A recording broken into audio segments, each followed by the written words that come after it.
Om Guru Bhyo Namaha, Pranam Ji, and Namaskar, good morning and good evening, good afternoon to some people who are stuck in the middle, and welcome to the session, the Global Hindu Federation session on caste. Now, this is a subject that has been a perennial source of great friction and unhappiness in the Hindu community, in the Indian community, in the diaspora community for many, many decades. It's something which internally within the community, we have been applying our attitude, which is that if we build for the future, we reconcile any differences and problems that have arisen in the past, let's be forward thinking. That has been the approach that the community has adopted. But sadly, we have come to accept that that's not the approach that many groups outside of the community have allowed us to be successful with. It's something which reared its head on my horizon in the United Kingdom in 2015 and was followed by 2 years of active education, lobbying, and generally trying to prevent a devastating development happening here in the UK whereby caste consciousness would have been increased. We were successful, and we hoped that this particular beast had been laid to rest. But here in the United States of America, the US, a new front has been opened up, and caste is now again being proliferated, spoken about, not in a manner which is intended to find justice and to create harmony, but in a manner which seems to be creating rifts. The issue in the United States is something that Jeffrey G and I have spoken about many times, and we felt that the Global Hindu Federation and indeed our Govindra Rishiji, Jeffrey Armstrong, might be able to make a very positive contribution in this space. I would like to spend only a moment introducing the Global Hindu Federation. We have a website, it's being developed, and you can probably visit it and send us an email, but do from time to time connect with it. And that's as much as I'm going to say at this moment in time. But I'd like to introduce Jeffrey G in a little bit more detail to those people who perhaps have not yet encountered him, and certainly those who will be seeing this recording in future days for their benefit. In our tradition, we are not a religion. We are not a small identity-based sect. We are a wisdom tradition. We honor wisdom in the form of the divine feminine Saraswati, and when she chooses to bless somebody, that wisdom emerges, and we look for people who she has chosen to bless so that they can become sources of wisdom for all of us. Jeffrey G is one such person. He has been given the title of Govindra Rishi, and a Rishi is a remarkable person. A Rishi is somebody who has seen beyond the mists and the dust, the clouds of mind, and has managed to capture an essence of the truth. And the moment that happens, wisdom floods in, and then the skill of articulating it is really something that varies from person to person. Those of you who have read the poetry that Jeffrey G has written, some of his absolutely incendiary tiny sonnets and snippets where just 5 or 6 words send you into paroxysms of either glee or just completely mind-blowing stuff that he produces. The combination of a rishi who has mastered poetry and then can articulate it in the English language is a rare, rare manifestation. So we in our wisdom tradition, we recognize and honor that with the highest respect. And it gives me a great deal of pleasure to be able to say that the Bhagavad Gita rendition that Jeffrey G has actually recently launched and is now being published and printed, I have had the honor and the pleasure of reading it in 1 or 2 iterations. And as somebody who has recognized and been initiated in it as a work of transformation, when you read it in its original language, the reader is transformed. And so an ideal translation would actually still maintain that transformational capacity. And sadly, much has been lost in English. The moment it comes from Sanskrit into English, some aspect of transformation has been lost. Jeffrey G's version of the Gita, I have found to retain that transformational capacity. And that, I think, is an absolutely wonderful testament and a monument to the ability of Jeffrey G to actually communicate these essences and these little gems in my tradition. So this issue of caste requires the highest level of wisdom. It requires the highest level of engagement. It demands that we not only introspect, we not only study the history of it, but we also carry with us a vision of what a possible outcome could be. And to arrive at that outcome requires clarity of thought and a great deal of precision in terms of language and communication. I have found Jeffrey G has spent a lot of time with the caste issue and is able to articulate that. And so I'm really looking forward to his contribution to the global conversation on this issue of caste. And in a moment, I'm sure he will take over and continue with this. But I would invite everybody, irrespective of your tradition, irrespective of your background, irrespective of your community, to engage with this issue of caste, because behind it, there are some principles which impact upon all of us. The resolution of this one issue will have global benefits for everybody. And the longer it's allowed to create pain, to cause friction and difference, it harms all of us. So please accept that as an invitation to boldly and courageously explore the issue, engage with the issue, and do participate in the conversation. So with that, I will now step back, and it literally is a great pleasure, an honor indeed, to introduce you to Govindra Rishiji, Jeffrey Armstrong.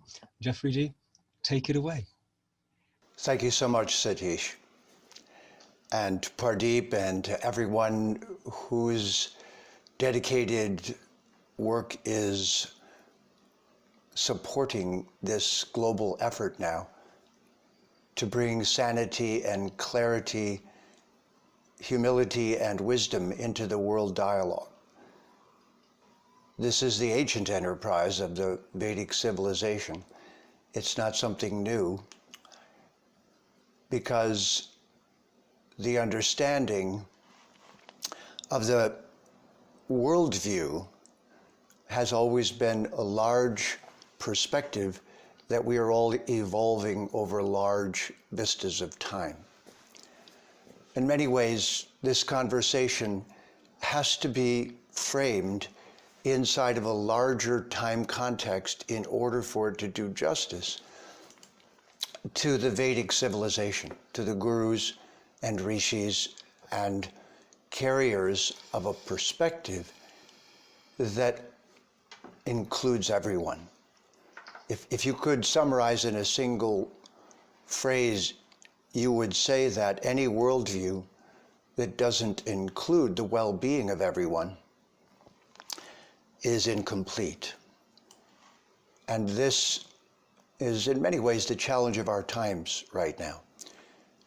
Before I go further, I always begin speaking on these subjects with the recognition of the gurus and rishis of the Vedic culture. So Guru Brahma, Guru Vishnu, Guru Devo Maheshvara, Guru Sakshat Parabrahma Tasmai Shri Gurave Namaha.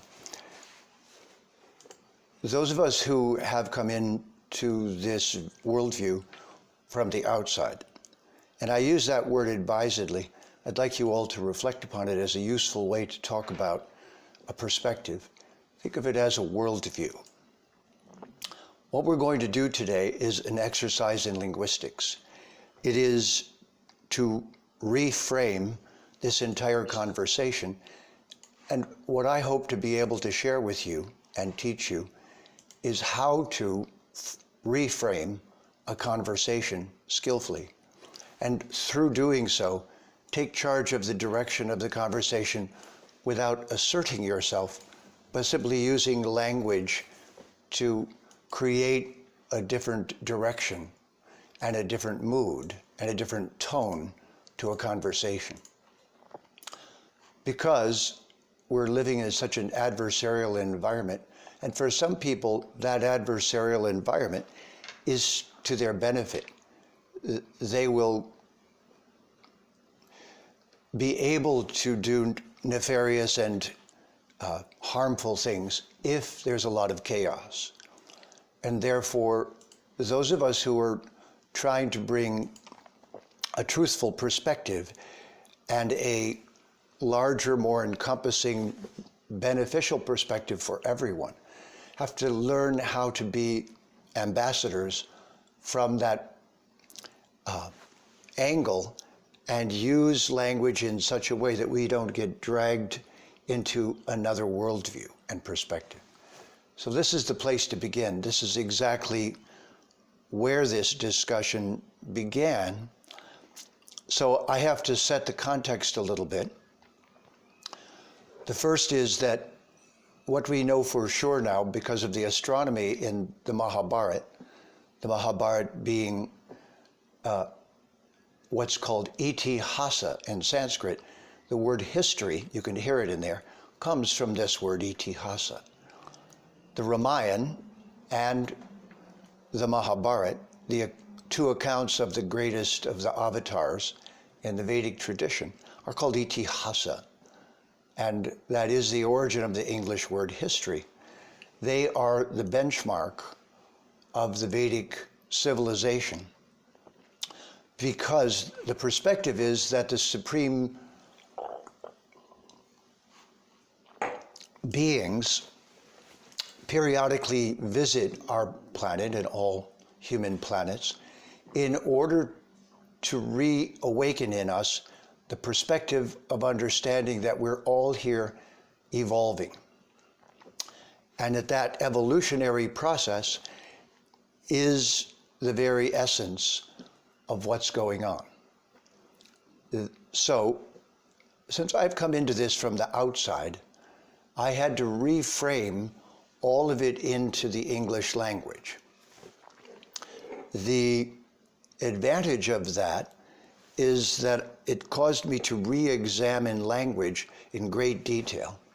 So the first thing that everyone should know is that there is no opposition throughout the world, literate opposition, to the notion that there's been an evolution of languages and that the process has been Sanskrit, Greek, Latin, and forward from those to the modern situation.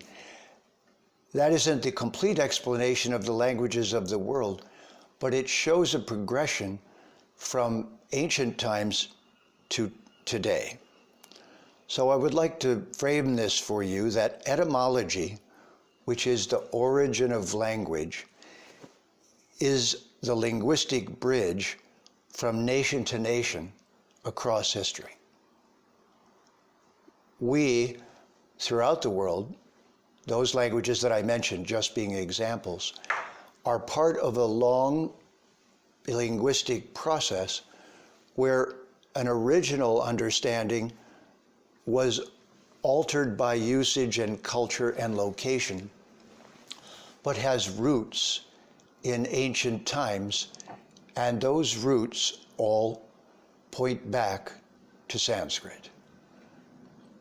Now, there may be other languages that they also point back to, but the common language for the world is the Sanskrit language, and this is then going to give you a basis for talking about names that are applied to a culture.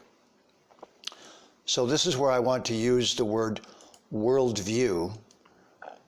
The problem is the culture of the Vedic civilization, by that I mean India, has been colonized by force for many years. Not just them, but we're emerging from the colonial era where violence was used upon the cultures of the world by a couple of groups of violent religionists. And I say this very carefully because the religions themselves are filled with people looking for the truth. But two of those world religions, sometime in the past, were weaponized, and sadly for everyone, they used their perspective to assert their truths by violence and force. And while they were doing that, they took over a culture, and they had made a decision that they don't care about the ideas of a culture unless they can take them and use them for some purpose. This term, you'll hear it in history, is discovery. When you hear that cultures were discovered, in English, that's actually a legal term, and it means people who had a right to went to those cultures and dominated them, enslaved them, and took what they wanted. And this concept was created by the Catholic Church. This is just a history. It was created by the Catholic Church and called discovery. So when you see in history books the age of discovery, it means the time in history when a particular worldview, a very toxic and threatening one for everyone as it turns out, occurred within the Catholic Church. And that worldview affected history terribly. This is not a comment upon Christianity. It's a comment upon a terrible moment in the history of the Catholic Church. The Pope issued a papal bull and said the world needs to be discovered in the name of this Catholic Church. And I give permission for Portugal and Spain to go out in the world and go to every culture and discover it. Discover meant to own it, to do whatever you have to do to dominate it, to control it, and then to enslave the people and take whatever they have. As long as it's not a Christian culture, you may go do this, was the papal bull. This happened a little before Columbus. And the Pope divided the world between Spain and Portugal. At that time, Henry VIII was starting to have a difference of opinion with the Pope. He wanted to marry someone, the Pope wouldn't give him a divorce. It caused the rift that created the Church of England. And in Germany, Protestantism was getting its momentum. The Christian world was about to fragment. But the Pope's influence created this momentum so that the world was discovered by the Spanish and Portuguese. Because they hadn't been included, the British became pirates and took everything at sea that was being brought home from the colonies in South America, North America, throughout the rest of the world. So at that time in history, all of the cultures that were being colonized, and this included India, their knowledge was taken, and that was called intellectual discovery. So at that time, every bit of knowledge they had was taken, pulled out of its context of Sanskrit, in the case of India, and changed into a context of English or other languages. A story was made up that all knowledge originally came from the Greeks. The knowledge that was, quote, discovered, and the wealth were all taken in the name of the Catholic Church, essentially. And again, it's important to think that this isn't all Christianity. This is just a branch of it that had a bad moment and made a terrible decision to dominate the world. The world, in a sense, hasn't recovered yet from that. Now, with that in mind, you now know the history of why Portugal and Spain are players in this conversation about caste. Because the word caste is Portuguese.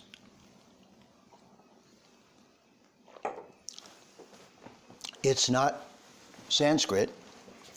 So the beginning of our conversation about caste is if someone says that India has a caste system, the conversation should say, so I want to frame this so that, imagine we're in a courtroom and we're adjudicating this as a case before a judge. I want to be able to appeal to the judge without creating controversy. So I've just entered all of this as exhibits A, B, and C in the court record. that Your Honor can check these matters and see that history is indeed this way, that this isn't a frame that's been made by someone against anyone, that this is the historical record. So now, in the courtroom, what we're going to discuss is the language that's used to further this process of framing and colonization. And the word caste is a Portuguese word, and it means passing wealth, property, influence, power on to the next generation just because they're born in a particular family.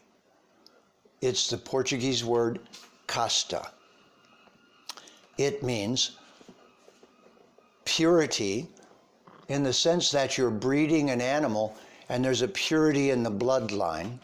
So it implies that we are just animals and that we have whatever characteristics we have come from our animal nature by our birth in a particular family. So if you look around the world, the United Kingdom, England, is the place where the caste system is the strongest, where lords and ladies, so-called, hereditary owners of land, simply pass that land on to their children. That is a caste system. So now, Your Honor, if I'm going to contrast this, let me enter into evidence the word that has been confused with the word caste is the Sanskrit varna. But before that, this namaste gesture means I see you as an immortal being who is here learning with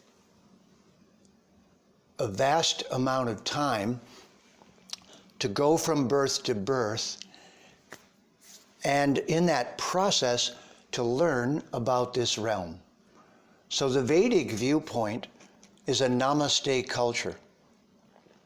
A namaste culture doesn't see everyone, Your Honor, as an animal. They see them as an immortal being who cannot die, who is here learning and going from birth to birth. So that process creates an internal record of what the person has been doing that if they carry with them internally from life to life. In other words, this is a school, it's a university, and in that school, we are all traveling from one life to the next life to the next life, Your Honor. This is the worldview of the Vedic Sanskrit civilization. Now, what I just said is not a religion. I didn't use that word. I didn't use any words that are prejudicial. I simply reintroduced or introduced new words into the conversation.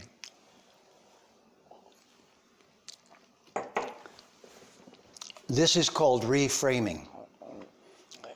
In linguistics, there's a concept that if you want to define someone and control them, you give them an inappropriate name.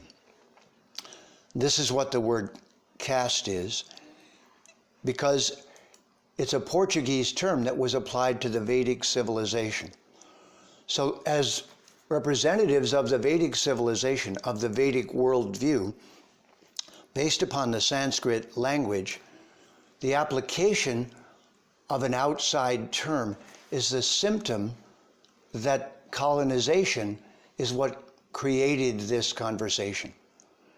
That this is a residue of an outside culture, originally empowered by the Pope and the Catholic Church, coming to a culture and giving it names and imposing upon it by force a culture that is not its own, and then stealing its wealth, its ideas, called discovering them, taking those back, and then giving a name to the culture that is inappropriate to it and does not represent it. What's at the root of this problem is that those people who purposely colonize the world do not want to know about the cultures that they've colonized, Your Honor. They just wanted to take their wealth and their ideas. And therefore, we're at a stage in history where we are reframing and coming to understand the truth of what's been happening. To do this, we need a new vocabulary. So the Sanskrit language is the secret of this because it is the mother language of Greek, of Latin, of 70% of European languages. Its influence has spread throughout the world and is at least 10,000 years old. According to the Vedic culture and civilization and worldview, much older. So we need new words and new language in order to conduct this conversation. And so the first is the word Atma. Atma means the immortal being who is going from life to life, from body to body. Animals have an Atma. All creatures, all living beings, living entities have an Atma, and therefore within them is an immortal spark that cannot die, and that is going from body to body. So we do not define in the Vedic worldview the individual by their body only as an animal, because the animal doesn't have free will and can't evolve in that body to higher states of consciousness. But the Vedic worldview views the purpose of human life to have an evolutionary process while one is alive that moves one to higher and higher levels and states of being. In other words, the Namaste culture has at its basis the evolutionary process from life to life of the Atmas that are visiting the realms of matter here in this world and embodying throughout the world in various cultures. So we see in the Vedic worldview all living entities as sparks of divinity who have come here on a long journey from many lifetimes, and therefore we see them in that worldview. We do not see them as defined by the particular body that they're in, because the purpose of human life is to go beyond the limitations of your birth, to beyond the limitations of your nature, and to be that Atma, that true self, and eventually to return to the realm from which we originated over a long period of history. It is this long period of history that is the hallmark of the Vedic world view. And unless the court recognizes this as a legitimate world view, then labels like caste, meaning you are defined by your birth, seem to make sense to those who don't have such a wide world view. Now, with that worldview in mind, when a child is born, the first thing you would say to them is, when they're able to understand, Namaste, you are an immortal being who's just taken birth again in a realm made of matter. And as that child begins to grow, it would begin to show certain characteristics and abilities and hungers, because it would get a particular kind of body. So this takes us to the next stage of the conversation. that in this worldview, our body is our vehicle.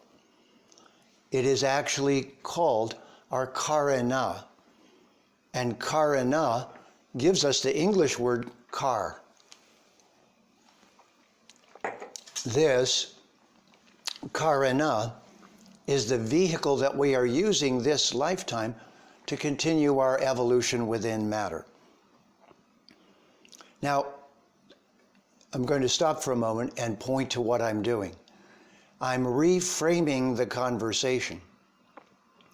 Instead of saying that I am not a caste system, I am describing a system that is accurate to who I am and what is my worldview. Here's the secret in linguistics. When somebody calls you a name, that name becomes a frame. That frame goes around you, and the term is, I've been framed, or the person has been framed.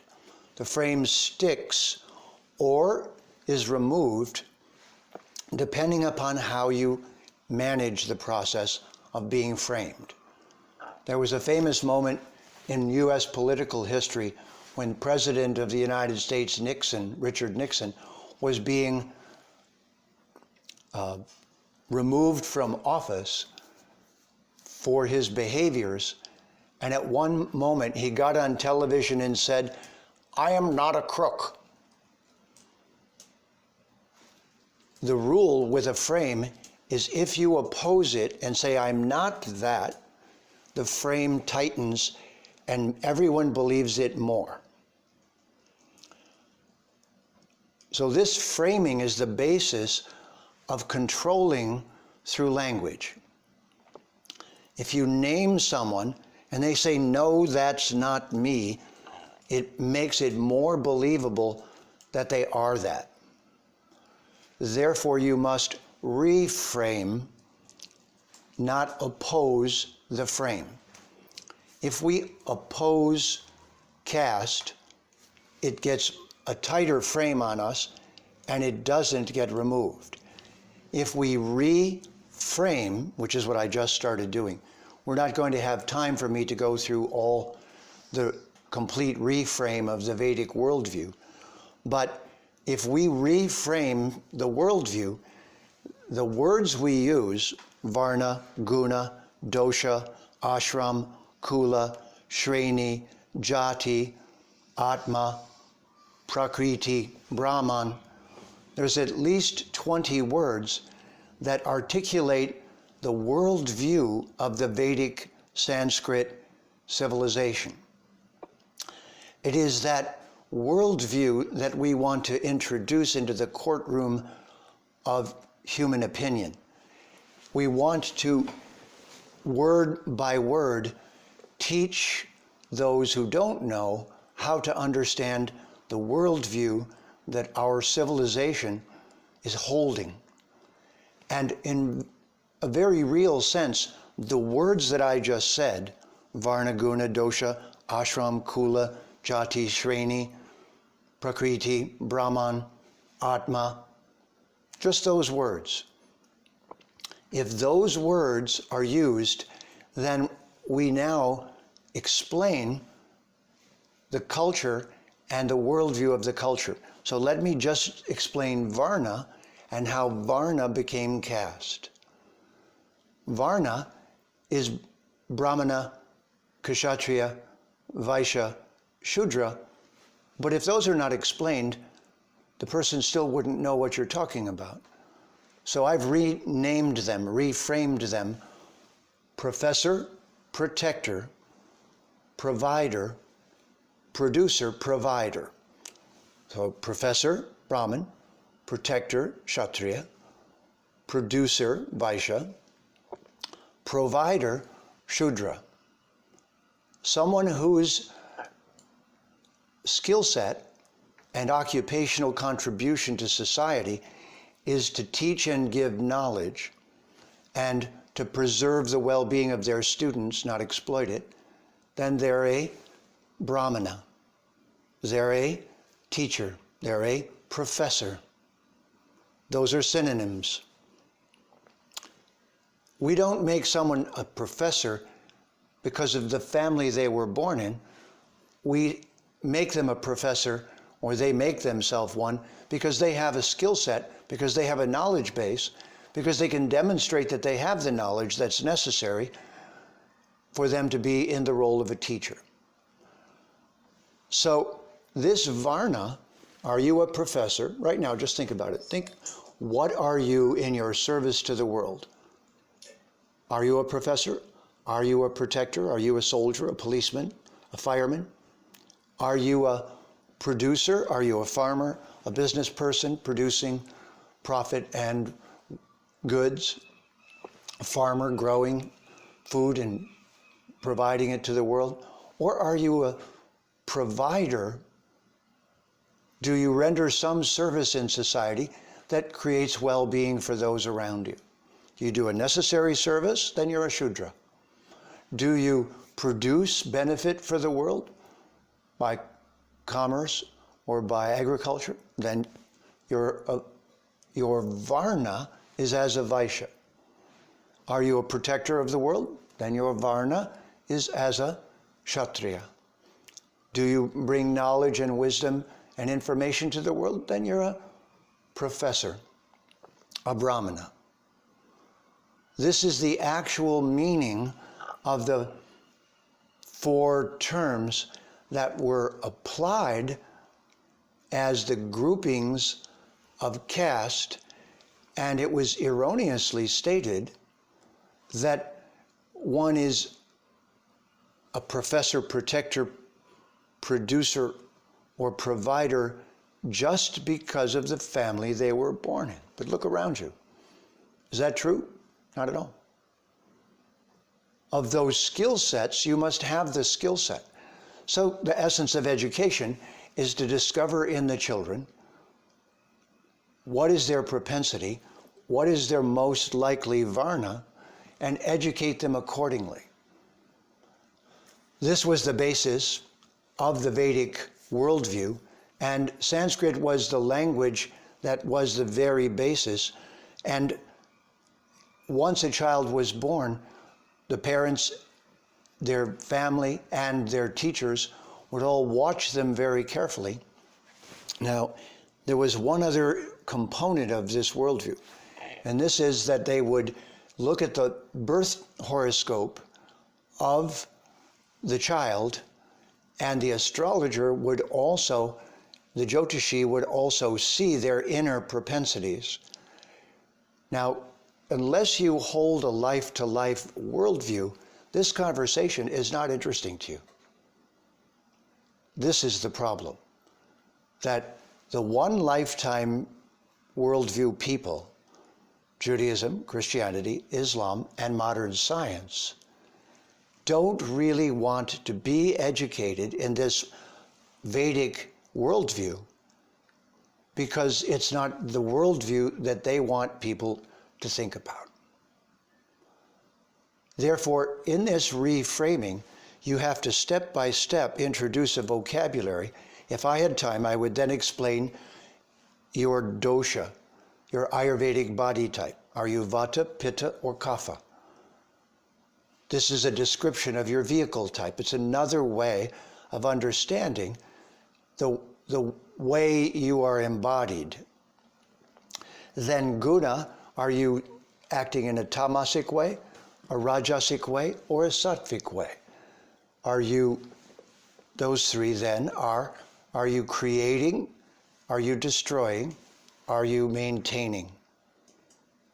Or rather, anabolism, cell development, catabolism, cells dying, metabolism, the balance that everyone needs to be maintained.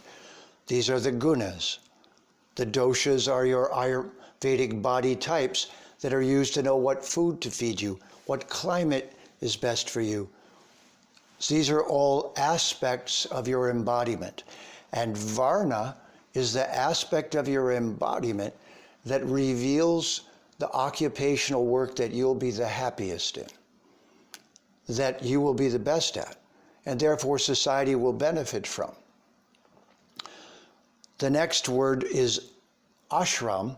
Ashram means what stage of life are you in? Are you a young student, a brahmachari? Are you a married person with a family and children living in that environment? Are you a grihasta? Are you reaching the elderly stage and retiring as a couple and traveling and visiting and going from place to place? Or are you a sannyas? Have you renounced material life in the later stage of your life? All these words are to help us understand the human evolutionary process, the way we're embodied, their categories of embodiment, their stages of unfoldment of our life, and the Vedic worldview holds a big frame. That frame does not fit inside of a tiny one lifetime worldview. But that is the war. The war is of worldviews. And the three Abrahamic religions simply do not want to hear about a many lifetime worldview.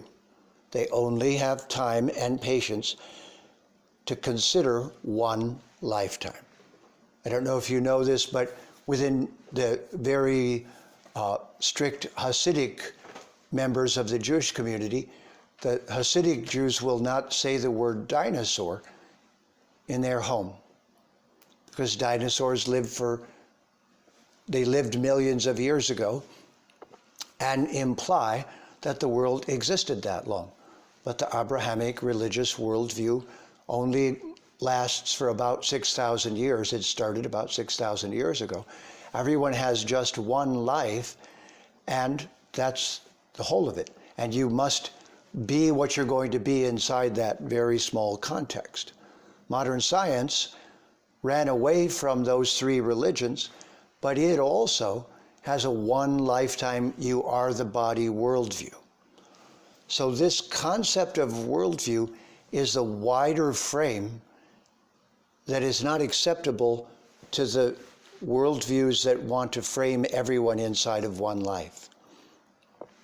When you understand this, you can slowly introduce this terminology of the longer worldview, longer many lifetime worldview of the Vedic civilization.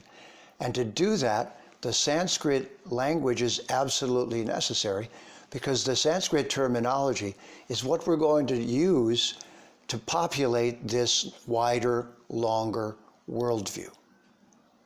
And in a very real sense, this is the struggle that has been going on and continues to go on. And the only way to change it is not to be upset and angry, or to be triggered, or to react negatively when someone uses a negative frame, the way Richard Nixon did and said, "I'm not a crook." And then everyone said, "Yes, of course you are. We can tell."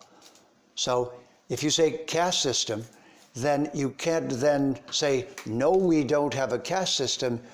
You reframe and say, well, casta is a Portuguese term for inheriting power and influence by birth, but the whole world is doing that, aren't they? So if you are opposed to a caste system, you must be opposed to wills and legacies and passing property on. In fact, I made a term for that. I call the real worldview of our modern world casteism. The real problem is money is ruling our world instead of higher principles, instead of an idealistic worldview. So we're going to not only displace the worldview of casteism, but the Vedic civilization says money and power and influence should not only be passed from birth to birth, but it's ruining the world when money and wealth is the basis of your influence upon the world and not an idealistic worldview for the good of all. So this is the process of reframing. And this is something that you have to learn gradually, you have to have a vocabulary, and it takes time. And eventually this is going to be entered into the court of law as the recourse for changing this view and making it established as a view the whole world has to learn. The Vedic worldview and Sanskrit need to be implemented in the world so that the worldview changes, not opposing negative frames, but reframing the world inside a wider worldview. Thank you very much. Thanks, Jeffrey. We're going to ask Satish to come back and manage the Q&A. Satish, thank you very much. You want to take over from here? Excellent. Jeffrey ji, pranam. Wonderful. It was very much like bathing one's mind in cool, clear crystal waters. I think one of the things which has tarnished and colored the dialogue so far has actually been the emotional baggage, indignation, fear, all of those elements with a little bit of outrage sprinkled in and a little bit of ancestral trauma to add a bit of icing to the cake. And listening to you speak about the underlying currents and the mechanisms at play here, I hope will have helped everybody to step back a little bit from the frontier and have the opportunity to reflect and go a little bit deeper. So thank you very much for that. Hopefully all of our viewers and listeners will have seen Brahma Vidya in action, a person who can see into the depths and understand the processes of creation is actually what a Brahmin is. And so we have been blessed to be in the company of a Brahmin by Varna. And that is the manner in which the Vedic philosophy and the Vedic perspective, the Vedic darshan, views all of us. So Jeffrey ji, thank you so much for that. Thank you so much, Satish. Pranam ji, absolutely my honor. So I'm just looking at the chat window and there have been a few questions on here. I would like everybody to perhaps submit one short question. This is an issue which is large, deep, and has spanned a civilization. And so there are many, many questions to be answered. We're going to pick a sprinkling from the question so that we can cover as much of the space as possible.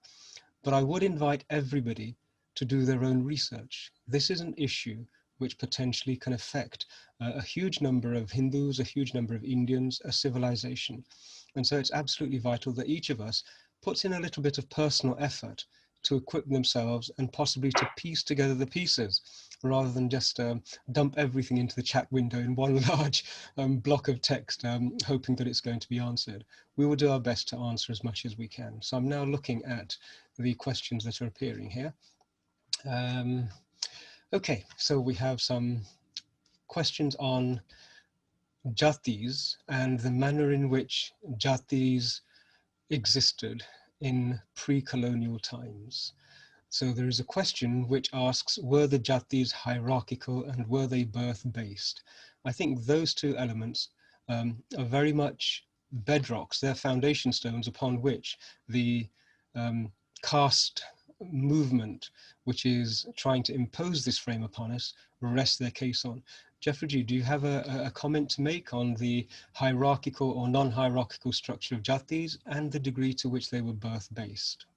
Yes, this is an excellent example of a question that assumes that hierarchy is something that exists only in one culture and is something negative in life. In fact, the technical term is for hierarchy is not jati, it's shreni. The sequence is one has a varna, which is an occupational group, the four that I mentioned: professor, protector, producer, provider, which means in a general sense, one's occupation would fall into one of those groups. The fact of the matter is there are many hybrids of those groups that exist as the natural organization of life. Now, within one of those four groups, one will then have a jati, which is a specialized form of that particular varna. And I'm now using the word not in the Vedic sense, meaning about Vedic culture. I mean everywhere in the world. These Sanskrit terms are how life is divided. First, everywhere in the world there are protectors, producers, providers, professors. Then within that, there are categories of professors, categories of protectors. Within the military, there are a myriad of different tasks and particular departments of expertise that are necessary. But all of those people are within the varna of Kshatriya. But then each of those individualized tasks are a jati, a subgroup within a larger group of an occupation or of a particular way of working. This is, again, nothing to do with India. It has everything to do with the entire world. It is how the world works. So these are universal terms. To apply them just to the Vedic culture is to be still defending oneself after being attacked, instead of saying, are you kidding? These are just Sanskrit words for the world, the way life works. So first, there's a grouping of skills into 4 basic groupings. We also expect moral qualities at different levels, and we measure the people in those varnas by their guna, by are they destructive, are they creative, are they maintaining and sustainable. Now, jati and shreni particularly, shreni is the career ladder. If you think of the legal profession as an example, certain individuals in the legal profession are eligible to become Supreme Court justices because they're at the top of the career ladder of one who understands law. This is not something that was solely used in one particular culture. This is how life works. So shreni is just the Sanskrit word for the career ladder within any career. When you're at the top, if you were a mason, the Masonic order was there are 32 degrees of masons, and the stonemasons were the beginning of working with stone. Then the second level, third level, if you were a stone master and could build a building as an architect out of stone in the most perfect way, you were a 32nd degree mason, stone mason. So shreni is the career ladder within a jati or a particular grouping within a varna or a particular group, occupational group. So these technical terms are not something that only exist inside of the Vedic culture. Acting as if that's true is not understanding the meaning of the Sanskrit word and applying it to the whole world. So in fact, these are just occupational divisions, and they're the natural feature of human civilization. Excellent. Jeffrey, if I can add a couple of things in response to this, and I'm also monitoring the chat window. Please everybody take note that the purpose of our session here is educational in terms of having everybody understand the framework within which we're working and the dynamics within that framework. What will flow from this is the capacity to work out strategies of engaging. And what I don't want to do is to jump into the strategies for engaging in this session. We want to make sure that the foundations are laid in everybody's understanding so that each of us can work out strategies according to our own particular requirements and the framework within which we're having to fight. The point that I'd like to just add, Jeffrey mentioned Janam Patrikas, that the Janam Patrikas help give an indication as to the Varna. Now, if you understand that the Janam Patrika is produced at the birth of a child, the appearance of an Atma in its incarnation, it's perfectly feasible, reasonable, and real for one family to have children of multiple Varnas. And so if you take that as the logical extrapolation, then in a Brahmin family, you will have children who are of different Varnas. And the function of the Gurukuls was to be able to identify the differences and try and align a person's Varna according to Janam Patrika with Varna according to the observations of parents and teachers, as Jeffrey has just alluded, and then Varna in school. And so all of those, if one could actually understand the Varna within which this child is going to live, you could possibly guide them to engage in a Varna, an activity, a life, a career, an occupation, a course which is suitable for those Varnas. But the key point is that Varnas can be varied within a particular family. The other aspect I think Jeffrey just touched on is the use of the word high and low. Now, we've got a number of questions which relate to high caste and low caste. And if I can just bring to everybody's mind, when you have the word high and when you have the word low, you need a metric. What is the metric with which you are using, with which you are going to measure whether somebody or something is higher or lower? There has to be a metric. And if you look at the actual scenarios within Bharat at the time when the British came and this was proliferated, there are no consistent metrics. The Brahmins did not have more wealth than everyone else. They did not have more power than everybody else, and so on. In fact, the largest transfer of assets during the British rule was from the Shudra community to the British East India Company. And so that is an indication that wealth was actually with a community other than Brahmins and Kshatriyas. So this point of metric is really interesting.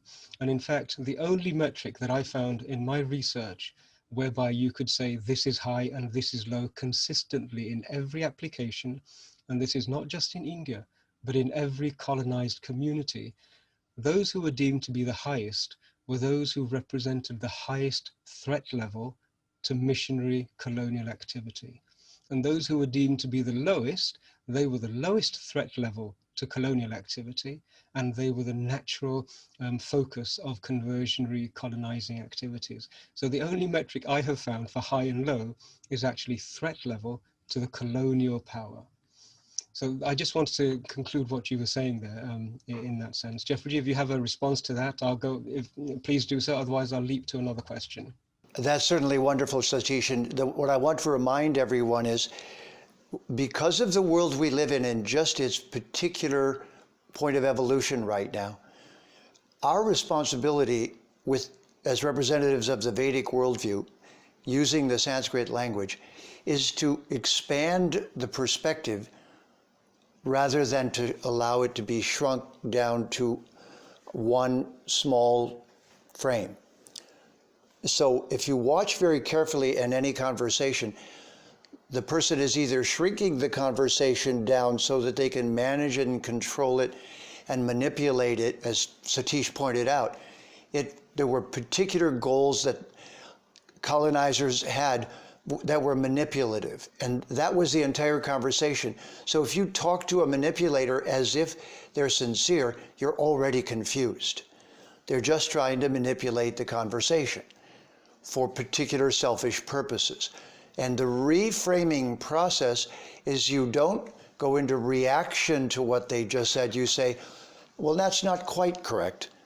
If you take this worldview, so the premise of the Vedic worldview, once again, is Mahatma. It's a Mahatma. It's seeing the good of all living entities.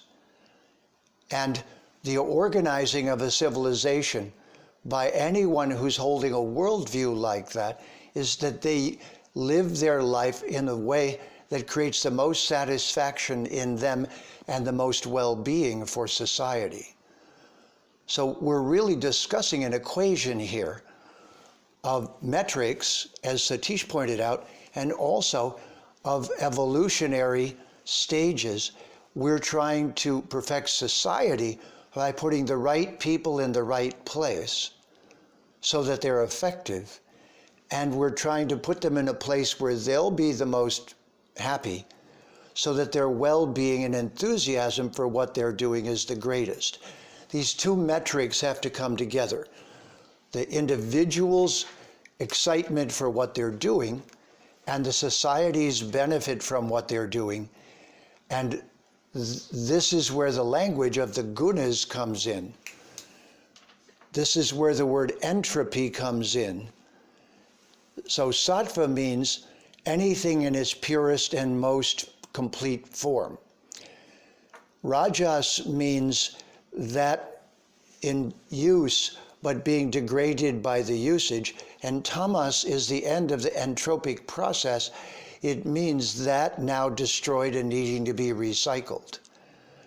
So as a metric for any civilization, we want to maintain anything, society itself, its institutions, each person's life, our own health, our own well-being. Look at what we're doing right now. In the name of a virus, we're destroying the economy of the world. Look at the metrics. On the one hand, we're trying to protect life, a reasonable proposition. On the other hand, we're destroying life. Is it really been looked at carefully? It doesn't seem so. So any wise civilization does its metrics for the well-being of all and for the well-being of the individual as far as possible. And to know that this is the premise of the Vedic civilization is to understand it correctly. Thank you, Satish. Jeffrey, I have another excellent question. Yeah. And I like the context in which it's been phrased. Garunaji has asked, please explain how one's Varna is determined. Is it based on the proportion of his gunas, which I think you've touched on already? But Shubhaji made a contribution like a sorting hat, and that brings Harry Potter into the conversation. And I think it's probably a good image for everyone to take. If you want to start this journey of discovering what your Varna is, get hold of a Jyotish or go to a computer. There are sites on the web, pop your details in, and in the Janam Patrika that it identifies and produces, there is a statement which says Varna, and then it will have a little label next to it. Now, that, if you can think of a Janam Patrika wound up into a conical shape and popped onto your head like the sorting hat at Hogwarts, then I think you have a great place to start in exploring what your Varna would be according to the Vedic tradition. Just to add a little bit of emphasis to that, in the conventional frame which says this is how caste works, I am labeled as a Brahmin. And those of you who know me and know me a little bit in terms of guna and in terms of my composition, I would share with you that according to my Janam Patrika, my Varna is Kshatriya. And it wasn't until I realigned and understood that that was my Varna, that was my Swadharma, that was my Swabhav. And when I managed to unite all of those and start to behave without the baggage of thinking I was something else, all of a sudden, I found life a little bit more interesting, certainly more challenging, and I've been able to engage with it in a much more fruitful manner. So this is a journey in front of each and every one of you. I would suggest find out what your Varna is according to a Janam Patrika and a Jyotish, and then start the journey of exploration. I think you would be absolutely surprised to discover that we have Brahmins among us who never knew that their Varna was actually as teachers, and whose heads had been filled with the notion that they might be something else. And we may well have people who think of themselves as Dalits or as low caste, discover in fact that their Varnas according to our system is something completely different, and then a journey of discovery can actually start. So I just wanted to toss that in there as homework for everybody. Go home, find your Varna. Jeffrey, shall I move on to the next question? Well, I'll just add one thing to that, and that is you will also know by looking at your hunger. When I was quite young, someone introduced me to the game Monopoly, and I played it once and said, I don't like this game. I don't care who owns the hotels or houses. This is boring. I want to do something else. And I never played it again. Now, I would make a terrible Vaishya. If you ask me to do business, I just told you I don't like it. I don't care who owns the hotel. Then I shouldn't become a Vaishya. That's not my Varna. It's not my caste. It's got nothing to do with anything. It's not my hunger. My evolutionary hunger this lifetime is for something else. So then if you give me books, I'm happy. My daughter nicknamed me Bookie at 3 years old. I always had a book with me. If you're a Brahmin, you'll always have a book with you. These categories of humanity have symptoms and hungers that are unmistakable, and then they show up in your Janma Patri as well. And all of this is the culture of the Vedic worldview of making sure that we're building society and the individual's evolution and society's well-being are balanced in a beautiful, perfect way. Wonderful, wonderful. So I'm going to pick up a question now, which I think is absolutely critical and a major area of work that needs to be done here, and that's the question of untouchability. Now, untouchability is something which, as a concept, which emerged out of the British colonial times.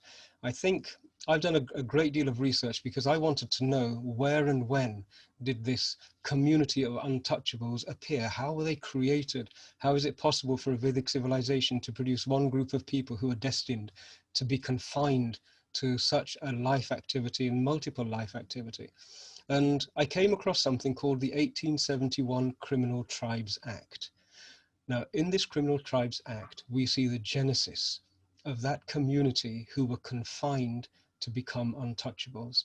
And this is probably a session in its own right because it's very detailed and it does need a great deal of exposure to historical record, much of which I've done.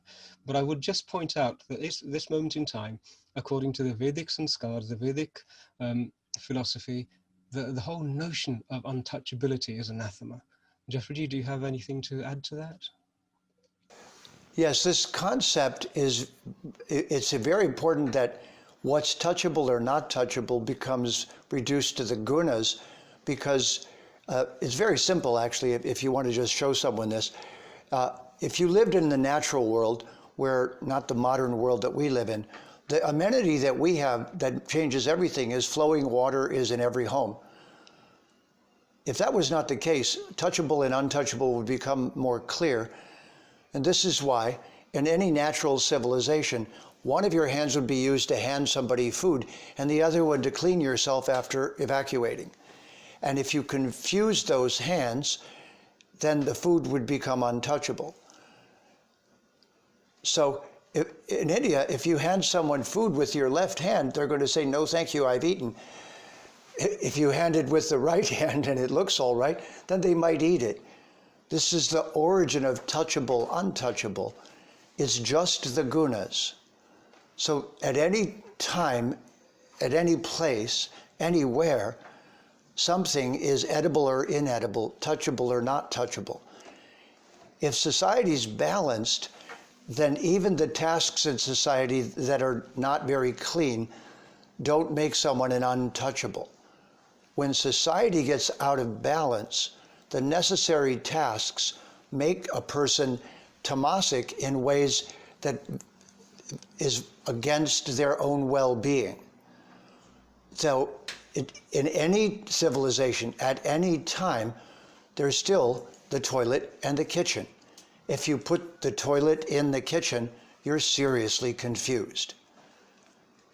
And therefore, if you don't show people that this is the basis of the conversation of clean and unclean, it is simply that there is waste and there is edibility and there's healthy foods and there's something that's not food that's for recycling. If you understand that, then you would never arrange a society so one group of people becomes untouchable unless there was no other choice, in which case they would not be untouchable, but they wouldn't work in the kitchen after working in the latrine. Wonderful. You would always know what is gunas, and when you forget the gunas, this conversation gets lost. So it's got to always come back to it's situational. Jeffrey, we have run over the time, and so I'm going to draw it to a close, but I'd just like to end on one note, and that is that according to our traditions, it's possible for a person to attain unity with divinity, irrespective of the work that your body is doing. So we have a huge number of people in history who started off in particular jatis, who had different varnas. We have kshatriyas who became brahmrishis through sadhana. And so in response to one question, which was the notion of being stuck in one varna for all of your life doesn't seem right, I would suggest to the people asking that question, go ahead and do sadhana. The universe is yours there for you to do what you wish. The strength of your sadhana will be the only thing that will determine your position, your elevation, your demise accordingly. The universe is open to you. I'm going to bring the session to a close now because we are 10 minutes over the allotted time. What I would just say is that we have to move this conversation from being purely an exchange of intellectual ideas into projecting what we've understood into the world around us and into the challenges that we face. So please do ponder over these things. We will have an opportunity to do a bit more research and another conversation in the future when it comes to strategies, because we do need to take this wisdom and work it into strategy so we can challenge the threats that we face and also heal the harm that has been done on the basis of these concepts. So Jeffrey G, thank you so much for that. And thank you everybody for participating. I'm going to hand over to Pradeep Ji, who is joining us from Malaysia and who is the chair of the Global Hindu Federation. Pradeep Ji, if you are able to, would you please join in? Yeah, okay. Satishji, actually, we still have another 15 minutes to go. That's what I was trying to say.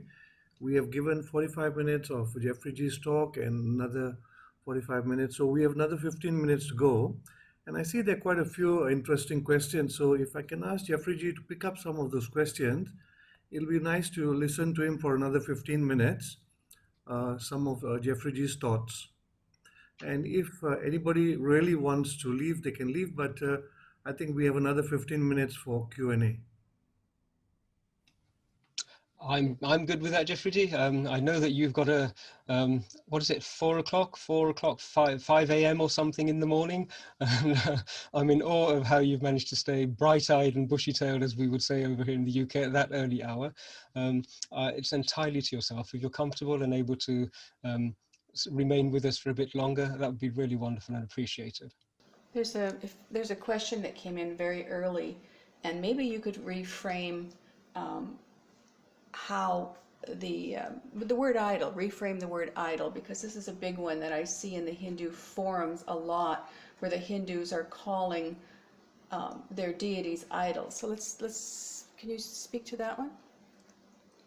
Yes, and let's make this a part of the reframing idea. It's very easy, because this topic is so sensitive and so profound in its viciousness as an attack upon the culture. So what I want to do is show you that this reframing is the most important skill to be saved from the overly emotional reactions or from using the wrong English words to reframe yourself. An idol is one of those words that has been used. If you look it up in the dictionary, the word idol is from the word idea. So now I say to anyone who says, you have idols, I say, is that your idea? Is that idol, I mean idea, in your head? Then do you think we should break idols? Well, then why don't you start at home and break your head where you have ideas? Idea, ideal, idol are all the same word linguistically. But again, the word idol has been used as if the person saying you have idols doesn't have one, many, hundreds, thousands. You mean you have no ideals. Wait a minute, you mean your ideal is to crush ideals. So you go around the world and you break idols, which means you just don't like certain ideas. What it really means is you're not very good with ideas. And the ideas are what populate the human consciousness. So the ideas lead us as ideals towards something more noble. So each of these words has to be retrieved correctly. And then when you describe something that someone else is using a despicable word for, you have to use a different word. So if you use deity for the images of the divine, then you will reframe from idol. You won't oppose idol, you'll reframe as an idea regarding the divine. After all, what is a statue? What is a photograph except a representation of an ideal? A photograph is a picture of someone. Would you rather have the picture or the someone? Then an idea leads us to recognize the person. The photograph is of the person. In that case, how do you reach your ideals? You have representations of those ideals and you pursue those ideals. So instead of saying we have idols, you say we have deities which embody our ideals. That's a reframe. Wonderful reframing. There are a couple of questions which are to do with caste, manusmriti, etc., etc. And I don't think the point about reframing has yet been understood. As Jeffrey G said, the moment you accept the caste frame and start to understand other aspects such as manusmriti and so on from within that caste frame, you're already stuck. Yes. Caste doesn't appear in manusmriti. The word caste doesn't appear in manusmriti. It's And it's not a in mistake. Sanskrit at all. It's not a That's- Sanskrit word. Yeah, it's not a Sanskrit word. And in the same way that idol is not a word from our vocabulary and shouldn't be appropriated by us, in the same way, a step forward is to stop appropriating the reality of caste. We don't accept that as part of the frame within which we should be engaging with this. Let me give you a very vivid way to think of this. If a stray dog ends up in the dog pound, and then you go there and get it, then you give the dog a name. So if you give someone a name, but they're not a stray dog, they already have names, but you don't use their names, you just use yours, you're treating them like a stray dog. But this is the basis of colonization. And let me be a little more vivid. The Pope's papal bull said, there's only one thing you should be doing, and that is spreading the word of Jesus throughout the world. And therefore, you may go to any civilization that is not Christian and discover it, convert it, colonize it, rape it, pillage it, take what you want, do what you want, and finally make them Christian. That was the Pope's order to the Spanish and Catholics of the world. He divided the world in two halves and gave the two halves to those two countries and said, go do this, and the last thing you do is make them Christian. Now, that is history, and I can give you the direct references to the exact papal bull issued in the middle of the 15th century by the then Pope of the Catholic Church. Though that word discovery is still on the legal books in the United States. Discovery is why the First Nation tribes of Canada and the United States have the rights of animals and not of humans, because they've still been discovered. So this despicable doctrine of discovery is not synonymous with sincere Christianity. It is the toxic, colonizing, destructive form of Christianity that was weaponized by the then Pope of the Catholic Church and later embraced by parts of Christian civilization. Not by all Christians. That would be a sad mistake to make. But that toxic form of colonizing discovery is the basis of this whole conversation. And if you have to, in the conversation, you bring evidence into the courtroom, as I just did, and say, I'm sorry, Your Honor, but this conversation misses the point. These negative names were given to a culture that was first treated in a despicable manner and almost destroyed, and then given other names. So those names are not the correct names to use in this discussion. They're simply a continuation of that despicable colonization. And this must stop. And that is why we're teaching, Your Honor, these correct terms for this civilization, because unless those are used, you're continuing the despicable attitude of misnaming on purpose to be confused on purpose so the exploitation and destruction can continue. One of my jobs coming in from the outside to the inside of the Vedic civilization is I can say that because my ancestors were the ones who did that. Believe me, I am so embarrassed on their behalf. So we together are going to heal this, but you have to be careful. I can speak in that tone. If you do, you're just on the defensive and you're not reframing. If you and I just reframed with that. Discovery does not mean what you think.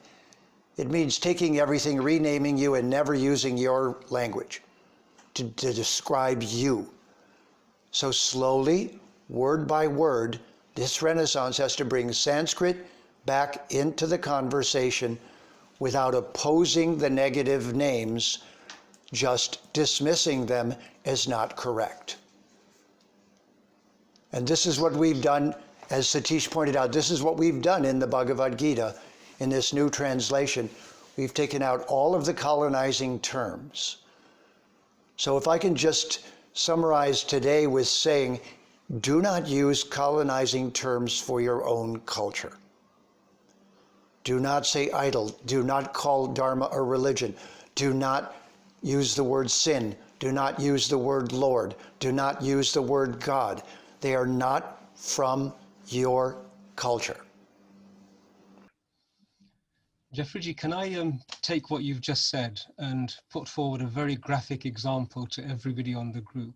Please if you have a look in the chat, we have a very passionate engagement going on, where it claims that we have just said that Jati is not mentioned in the Manusmriti, and that in making that statement, we have committed an error. Now, we did not say Jati is not mentioned in Manusmriti. I was very careful to say caste is not mentioned in Manusmriti. More specifically, it is not a Sanskrit word. Or it's not even a part of our vocabulary, so how on earth could it be in Manusmriti? That's right. But do you recognize, each and every one of you, the level of precision that we have to now acquire in engaging with this subject? What Jeffrey G has just said is, do not use words which colonialists architected, sculpted as concepts, and then planted into our minds, and they're actually interwoven with the fabric of our thinking. When we use them, we automatically undermine the capacity we have to rebut and to undo the harm that's been done. So although I said very clearly, caste is not in Manusmriti, in the chat, you will see that there are people who actually heard me saying Jati is not mentioned in Manusmriti, and that's not correct. And you know, Satish, there are two words I didn't bring into the conversation I need to use to organize this. Remember, everyone, very carefully, that the Vedic civilization is based upon the notion of Deva and Asura. Sura means light. Asura means against the light. And Deva means that those beings working within the light of divinity to bring life into possibility. They're the helpers who make life out of light. And Asura is aimed at controlling, enslaving, raping, pillaging, destroying. All of those actions in the last 1,000 years that have twisted the world to its current condition are Asura. No matter what they called themselves, no matter what name they used for themselves. Phalina parichite, see by the fruit. Sanskrit for the fruit tells you. What is the phala? So these despicable attitudes are all strategies of Asuric civilizations and Asuric individuals. And that's continuing to this day. It is a part of the world. It is a part of the world's fabric. So we should not think that there weren't Asuras and aren't Asuras in India. Otherwise, there would be no Mahabharata, and there would be no Ramayana, and there would be no conversation about this. So unless we understand that Asura calls itself Deva, and Wonderful. behaves despicably and removes the true meaning of the Sanskrit Devic terminology. Why do you think it's called Devanagari? And therefore you have to delete the incorrect English words that have colonized your vocabulary and not use them again. I'm publishing a book soon with 101 toxic English words that should never be used to describe Vedic civilization. Jeffrey G, if I can butt in for a moment. Please do. Jeffrey G, myself, You Sandy, can Bhattacharya in. Bhattacharya.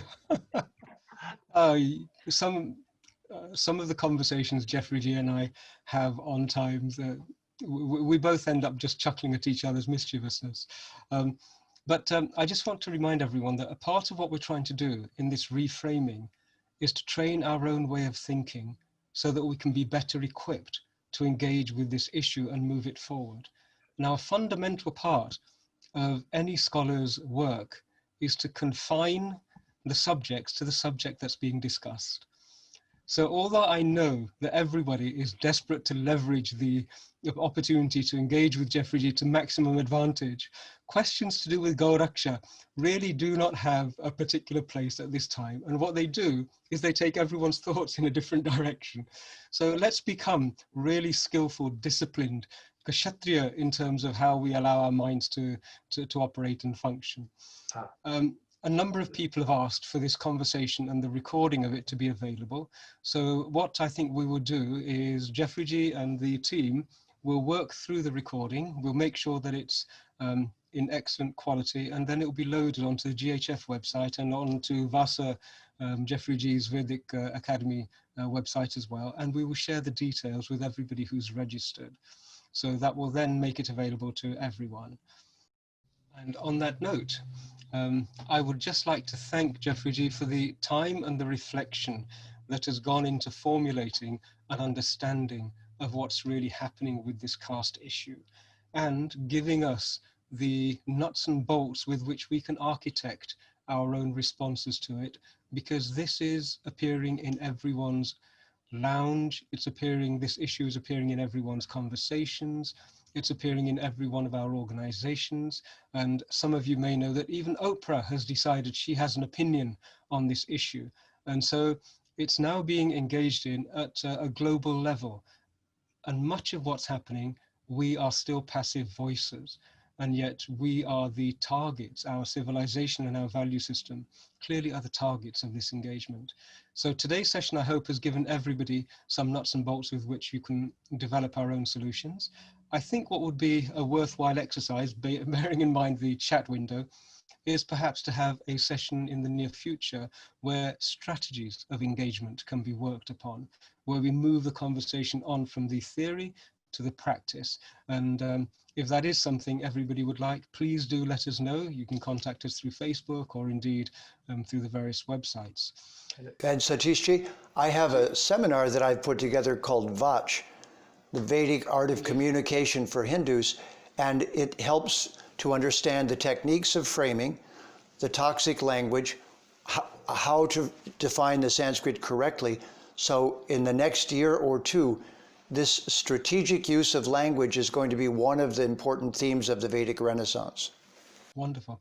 And Thank you so much, Satish. And taking the words from some other wordsmith, I'd just like to offer my thanks and appreciation to all of the Shudras, Vaishyas, Kshatriyas and Brahmins who have engaged in this conversation today, and I look forward to future engagements.